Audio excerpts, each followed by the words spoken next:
Memang sejak tahun 2023 untuk kegiatan Paskibraka ini ditangani oleh Badan Kesbangpol, baik dia tingkat provinsi maupun tingkat kabupaten kota, karena sebagaimana amanah yang tertuang dalam Peraturan Presiden Nomor 51 tahun 2022 dan Peraturan Badan Pembinaan Ideologi Pancasila Nomor 3 tahun 2022, bahwa untuk Paskibraka itu ditangani oleh badan yang ada mengurusi kegiatan ideologi, wawasan kebangsaan dan karakter bangsa.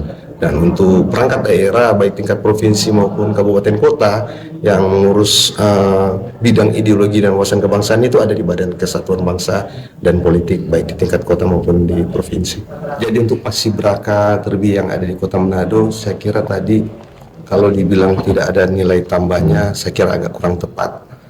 Karena ketika mereka terpilih sebagai seorang paskibraka itu mereka telah melewati seleksi yang sangat ketat, dan dalam pemusatan latihan ini mereka dididik sebagai Pak Sami tadi sudah katakan, mereka dididik punya karakter yang tangguh, dan apalagi untuk paskibraka sekarang ini mereka dibina sebagai seorang paskibraka yang benar-benar berjiwa Pancasila.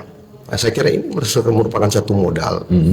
Ketika mereka bisa menjaga ini, memelihara ini dengan keadaan kesehatan pada saat mulai daripada saat seleksi menjadi paskibraka, bahkan saat dalam usaha latihan, ketika ini tetap dijaga, maka pada saat ada tes untuk masuk TNI atau Polri atau lainnya, saya kira ini sudah jadi sudah bagus. Modal ya? Ada modal dasar betul. mereka. Dan juga sebagaimana tertuang dalam Peraturan Badan Pembinaan Ideologi Pancasila Nomor 3 tahun 2022, bahwa paskibraka ini nantinya mereka akan dikukuhkan sebagai paskibraka duta Pancasila. Jadi mereka itu adalah agen-agen perubahan yang nantinya akan bisa melestarikan nilai-nilai Pancasila ini dalam kehidupan mereka sehari-hari.